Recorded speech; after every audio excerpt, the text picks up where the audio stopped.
നിങ്ങളുടെ favourite shows ഇനി ഒരിക്കലും മിസ്സാവില്ല. ഇപ്പോൾ C5 കാണും നിങ്ങളുടെ ഫേവറേറ്റ് ഷോസ് തികച്ചും സൗജന്യമായി. എടാ, എനിക്ക് എന്റെ സഹോദരങ്ങള് എപ്പോഴും എന്റെ കൂടെ വേണം.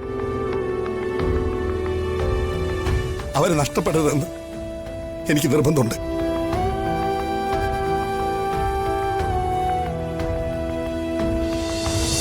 നീ മുറി പിടിച്ച് പൂട്ടിയിട്ടാൽ ഇവളുടെ മനസ്സ് മാറുമോ? അങ്ങനെ നീ വിശ്വസിക്കുന്നുണ്ടോ? മനസ്സ് മാറുന്നതോ അല്ലാത്തതോ ഒക്കെ അവളുടെ ഇഷ്ടം. പക്ഷേ അവനോടൊപ്പം ഇറങ്ങിപ്പോകാൻ ഞാൻ സമ്മതിക്കില്ല. നമ്മുടെ ആരുടെയും സമ്മതം അവൾക്ക് ആവശ്യമില്ല സച്ചി. പ്രായപൂർത്തിയായ ഒരു പെണ്ണാണ് അവള്. അവളുടെ ഇഷ്ടത്തിന് ആരുടെ കൂടെ വേണേലും അവൾക്ക് ജീവിക്കാം.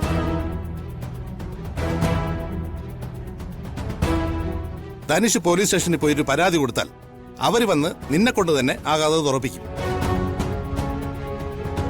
നിയമത്തിന് മുന്നിൽ രക്തബന്ധങ്ങൾക്ക് സ്ഥാനമില്ല. കുറെ പ്രശ്നങ്ങൾ ഉണ്ടാക്കാന്നല്ലാതെ മറ്റൊരു ഗുണവും അതുകൊണ്ട് ഉണ്ടാവുകയില്ല. പിന്നെ ഇവളാ ക്രിമിനലിനൊപ്പം പോയി ജീവിതം നശിക്കുന്നത് കണ്ടു നിൽക്കണമെന്നാണ് പറയുന്നത്. ജീവിതം അവളുടെയാ, തീരുമാനവും അവളുടേത് തന്നെ.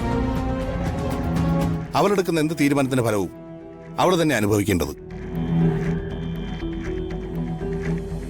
അത് ഞാൻ തന്നെ അവളോട് പറഞ്ഞിട്ടുണ്ട്. നന്ദേട്ടാ, സ്നേഹ ഇപ്പൊ ഇങ്ങനെയൊക്കെ പറയും. അത് കേട്ട് നമ്മൾ മിണ്ടാതിരുന്ന പിന്നെ അത് ദോഷവും.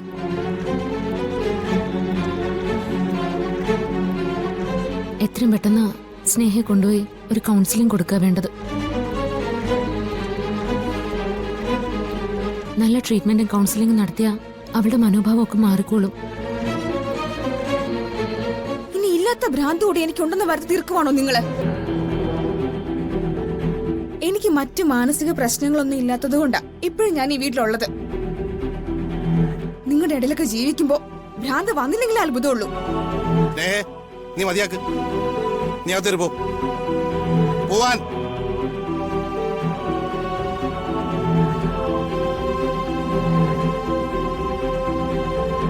നന്ദേട്ടനെ അവളുടെ വശം പിടിക്കുന്നതാ അവക്ക് ഇത്ര അഹങ്കാരം. ഇത് ഇത്രയും പ്രശ്നങ്ങളൊക്കെ ഉണ്ടാവാൻ കാരണം നന്ദേട്ടൻ തന്നെയാ, ജാമ്യത്തിൽ ഇറക്കിയത് ഉൾപ്പെടെ. അതേടാ, ഞാൻ തന്നെയാ. നമ്മുടെ സഹോദരി അവനെ കിട്ടിയില്ലെങ്കിൽ കെട്ടിത്തൂങ്ങി ചാവൂന്ന് പറഞ്ഞപ്പോ അത് വെറുതെ പറയാണെന്ന് എനിക്ക് തോന്നിയില്ല. അവന്റെ കൂടെ പോയി ജീവിതം തകർന്നാലും അവളെ ജീവനോടെ കിട്ടും. ഇനി അവള് വാശിയിൽ എന്തെങ്കിലും ചെയ്തു പോയാ ഈ പറയുന്ന നിനക്ക് കിട്ടോ സമാധാനം? ധനുഷിനൊപ്പം സ്നേഹം ഇറങ്ങിപ്പോയാ പുകഞ്ഞ കൊള്ളി പുറത്ത് എന്ന് കരുതിയാ മതി എല്ലാവരും.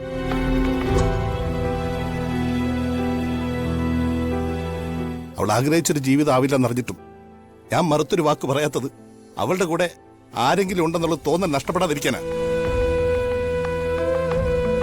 ആരും കൂടെയില്ലെന്ന് തോന്നിയ പിന്നെ അവള് ജീവനോട് ഉണ്ടാവില്ലെന്ന് ഉറപ്പാ എനിക്ക്. എടാ, എനിക്ക് എന്റെ സഹോദരങ്ങള് എപ്പോഴും എന്റെ കൂടെ വേണം. അവരെ നഷ്ടപ്പെടരുതെന്ന് എനിക്ക് നിർബന്ധമുണ്ട്.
കമലേ, നീ ആതിരയോട് അധികം ചൂടാവാനൊന്നും നിൽക്കണ്ട.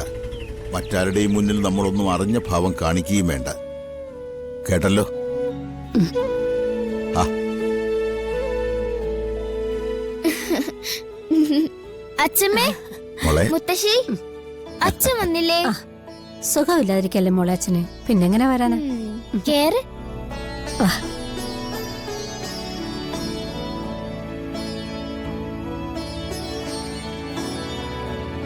ആ മാഷെ, ആ വാ മോളെ, വാ.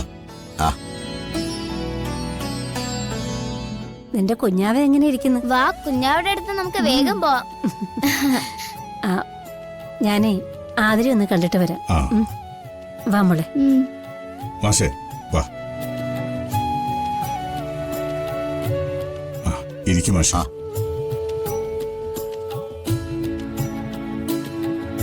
നൂലുകെട്ടിനുള്ള സമയം ജോത്സ്യനിൽ നിന്ന് കുറിച്ചു വാങ്ങി. അതുകൂടി പറയാനാ വന്നത്. ആ അല്ല, ഇവിടെ വെച്ച് നടത്തുന്നോണ്ട് മറ്റു വിഷമങ്ങളൊന്നും ഇല്ലല്ലോ മാഷെ? ഏയ്, അതൊന്നുമില്ല. ചടങ്ങിപ്പോ അവിടെ ആയാലും ഇവിടെ ആയാലും ഭംഗിയായി നടക്കണം. അത്രയേ ഞങ്ങൾക്കുള്ളൂ. കുഞ്ഞാവേ. ഓ ഉമ്മ. അയ്യോ, കരയല്ലേ? ഓ ഓ ഓ. ദേ, തല വിതായിപ്പോയി. ഇല്ലെങ്കിൽ തനി കൊണം കണ്ടനെ നീ. നിങ്ങൾ രണ്ടുപേരും എന്റെ വയറ്റിൽ തന്നെ വന്നെന്ന് പറയണമെങ്കിലേ അതിന്റെ കുറച്ചെങ്കിലും കൊണം നീ കാണിക്കണം. എന്താ? ദാ, കുഞ്ഞ് നിന്റെയൊക്കെ തന്നെയാ എന്ന് കരുതി നീ ഇനി അച്ചുവിനെ എങ്ങാനും വല്ലതും പറഞ്ഞ. അമ്മേ, അമ്മ അവളെ വെറുതെ ഉപദേശിച്ച് സമയം കളയണ്ട. ആതിര ആര് പറഞ്ഞാലും കേൾക്കാൻ പോകുന്നില്ല. കേക്കാത്ത എന്തടി? പറയേണ്ടതുപോലെ പറഞ്ഞാലേ അവള് കേക്കും. ഇല്ലെങ്കിൽ ചവിട്ടി കൂട്ടി മൂലക്കിടാൻ വേണ്ടി സന്ദീപിനോട് പറയാൻ വേണ്ടി തന്നെയാ ഞാൻ വന്നത്. അമ്മ, മിണ്ടരുത്. അതെ, മറ്റുള്ളവരെ വിഷമിപ്പിക്കുന്നത് അഹങ്കാര വർത്താനം പറയുന്നത് ഇവക്ക് പണ്ടേ ഉള്ളതാ.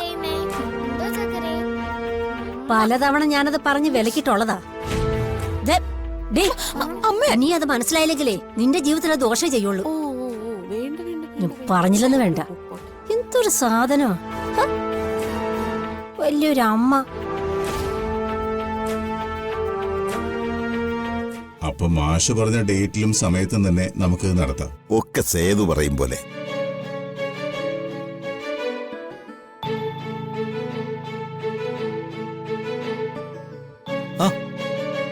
അച്ഛനെപ്പോ വന്നു?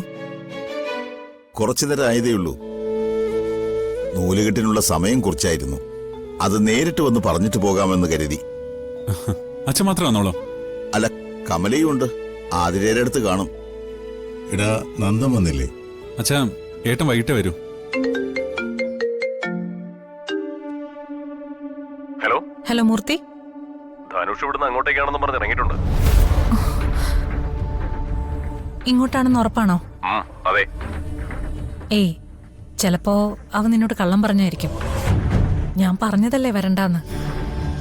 അതുകൊണ്ട് ഇന്നെന്തായാലും ധനുഷ് ഇങ്ങോട്ടേക്ക് വരില്ല. ഡൗൺലോഡ് ചെയ്യൂ C5 ആപ്പ്. കാണൂ എല്ലാ എപ്പിസോഡുകളും സൗജന്യമായി.